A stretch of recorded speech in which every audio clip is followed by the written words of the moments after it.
जय श्री कृष्णा, राधे राधे। आज हम आपको सुनाएंगे माघ मास महात्म्य अध्याय 8 की कथा। मगर कथा शुरू करने से पहले हम आपको बताते हैं कि हमने 7वें अध्याय में कहाँ कथा समाप्त की थी। हेम कुंडल के दो पुत्र थे, विकुंडल और कुंडल। जब विकुंडल और कुंडल अपने दुष्कर्मों के कारण मृत्यु को प्राप्त होते हैं तो यमलोक में यमदूत उनको ले जाते हैं और यमराज अपने दूतों को बोलता है कि विकुंडल को स्वर्ग ले जाया जाए और कुंडल को नरक में डाल दिया जाए। इस पर विकुंडल यमदूत से कहता है कि ऐसा मैंने कौन सा कर्म किया है जिसके कारण मुझे स्वर्ग की प्राप्ति हुई है, जबकि हम बचपन से ही कुंडल और विकुंडल हम दोनों इकट्ठे खेले, इकट्ठे हमने सारे कर्म किए, दुष्कर्म के या पुण्य कर्म के जो भी किए हमने इकट्ठे ही किए और इकट्ठे ही हमको मृत्यु प्राप्त हुई। मगर ऐसा मैंने कौन सा कर्म किया जिससे मुझको स्वर्ग की प्राप्ति हुई है, मुझे इसका ज्ञान नहीं है, कृपा कर मुझे बताइए।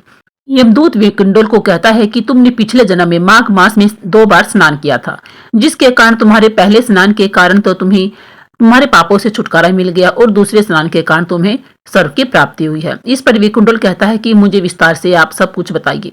तो यमदूत विकुंडल को क्या कहता है, आइए हम जानते हैं 8वें अध्याय में। यमदूत बोला, हे सौम्य, तुमने अच्छा प्रश्न पूछा है। तुम इस समय पाप रहित हो। शुद्ध हृदय वाले व्यक्ति की कल्याण मार्ग में वृद्धि होती है। यद्यपि पराई सेवा में तत्पर होते हुए भी मैं तेरे प्रेम के कारण तुमसे यह सब कुछ कहता हूँ। सब अवस्थाओं में मन, कर्म या वाणी से जो दूसरों को दुख नहीं देते हैं वे यमलोक में नहीं जाते हैं।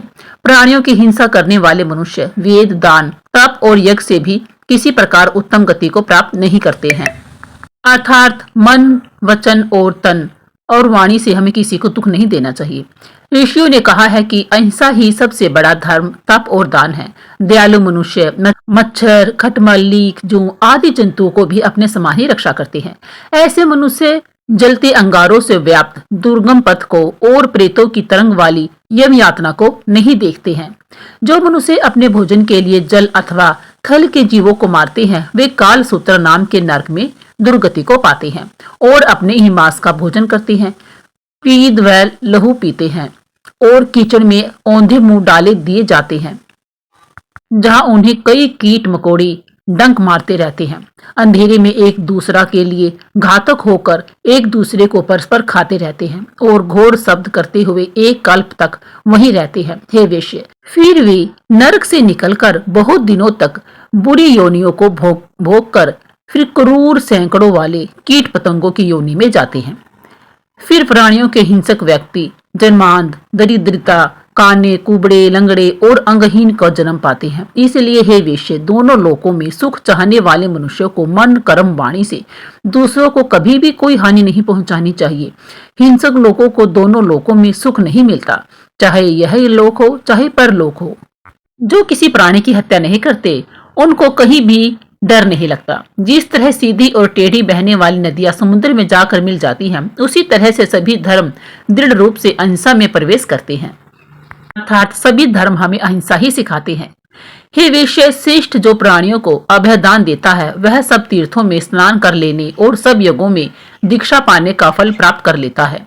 हे वेश्य, जो लोग अपनी अपनी वर्णा अनुसार शास्त्रोक्त धर्म का पालन करते हैं, अर्थात जिस धर्म में वे पैदा हुए हैं उसी का पालन करते हैं, वे यमलोक में नहीं जाते। ब्रह्मचारी, गृहस्थ, वामनप्रस्थ और सन्यासी सभी अपने अपने धर्म के अनुसार ही फल पाते हैं। जो इष्ट पूर्व जलाशय आदि बनवाते हैं, नित्य पंच यज्ञ करते हैं तथा सदैव दया करते हैं, वे यमलोक में नहीं जाते। जो ब्रह्मचारी हैं, वेद पाठी हैं और नित्य अग्निहोत्र करते हैं, वे स्वर्गामी होते हैं यानी स्वर्ग में जाते हैं। दीन वचन नहीं बोलने वाले सूरवीर जो संग्राम में लड़ाई में मरते हैं, वे सूर्य लोक होकर स्वर्ग में जाते हैं। ये वेश्य, लंगड़ी, लूलिये, बालक, वृद्ध, अनाथ, स्त्री, शरणार्थी, ब्राह्मण और गरीबों का पालन करने वाले लोग स्वर्ग से नहीं गिरते, वहां सदा आनंद करते रहते हैं। कीचड़ में फंसा गया गाय को निकालने वाले तथा ऋषि ब्राह्मण का कल्याण करने वाले, गाय को चारा देने वाले, गाय की सेवा करने वाले और गाय की पीठ पर न चढ़ने वाले स्वर्ग का वास करते हैं, यानी वो स्वर्ग में रहते हैं और स्वर्ग को भोगते हैं। जहाँ गाय जल पीती हो वहां जल की होदी बनवाने वाले, जिनमें जलचर तथा थलचर प्राणी इच्छा पूर्वक जल पीते हैं, उनसे उनका असीमित धर्म बढ़ता है और वे बिना यमलोक को देखे अक्षर स्वर्ग को प्राप्त करते हैं, क्योंकि जल ही सबका प्राण दान है। जल के बिना जीवन संभव नहीं। जल का दान उत्तम दान है। पीपल, नीम और बरगद के एक एक कैथ, बेलू, आंवले के 3-3, आम के 5 तथा इमली के 10 पेड़ जो लगवाते हैं उन्हें नरक नहीं मिलता। 10 कुपुत्रों की अपेक्षा 5 वृक्ष श्रेष्ठ हैं, क्योंकि वे पुत्र रूपी वृक्ष अपने पत्ते, फूल, फल और मूल से पितरों को तृप्ति करते हैं। इसीलिए हमें जितने अधिक हो सके उतने अधिक वृक्ष लगाने चाहिए। उन स्त्री पुरुषों को अग्नि में अग्निहोत्र करने की आवश्यकता नहीं होती जिन्होंने मार्ग में घनी छाया वाले वृक्ष लगाए हैं। जो स्त्री पुरुष छायादार पेड़ लगवाते हैं वे दानी तथा सदैव आनंद करने वाले होते हैं। अच्छी छाया वाले फल तथा फूलों से पूर्ण मार्ग में लगाए हुए पेड़ों को जो मूर्ख काटते हैं बहुत समय के लिए नरक में जाते हैं। हे वेश्य, जहाँ तुलसी का वन हो रहता है वह घर तीर्थ के समान है, वहाँ यमदूत निवास नहीं करते। तुलसी के बोने वाले तथा उनके पितृक्ष उसकी सुगंध से देवलोक में उतने 1000 वर्ष तक रहते हैं जितने की बीज और दल इनमें होते हैं।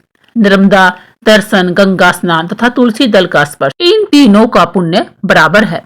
तुलसी की सेवा करने, सींचने, दर्शन और स्पर्श करने से वाणी, मन तथा शरीर से उत्पन्न पाप नष्ट हो जाते हैं। हे विश्ववर, प्रत्येक पक्ष में द्वादशी के दिन ब्रह्मा आदि देवता तुलसी वन की पूजा करते हैं।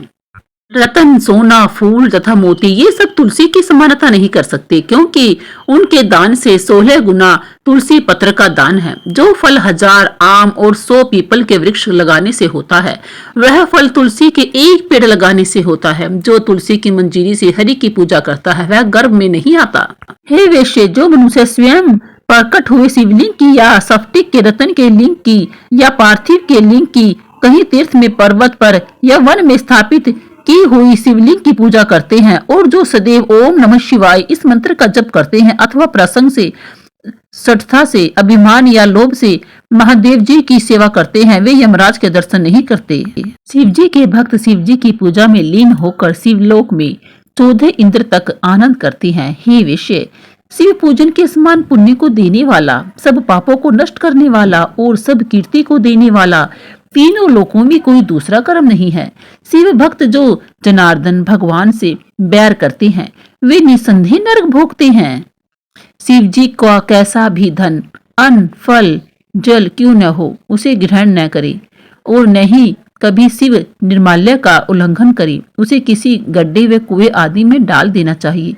जो मनुष्य लोभ या मोहवश होकर मक्खी के पैर के समान भी शिव द्रव्य लेता है वह कल्प तक नरक में पड़ता है। जो भी मनुष्य काठ या पत्थर का ब्रह्मा, विष्णु अथवा महादेव जी का मंदिर या मठ बनवाते हैं वे मनुष्य इन देवताओं के लोक में बहुत समय तक वास करते हैं।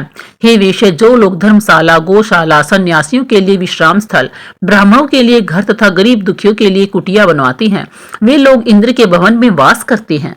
अगर ये स्थान टूटे फूटे हो इनको ठीक कराने से भी दूना फल प्राप्त होता है, मगर हे वैश्य, जो कोई भी इनको तोड़ता है वह अवश्य ही घोर नरक में जाता है। जो मनुष्य लोभवश देवता, ब्राह्मण या सन्यासी के मठ पर अधिकार कर लेता है उसे सब धर्मों के बहिष्कृत होकर घोर नरक में डाला जाता है।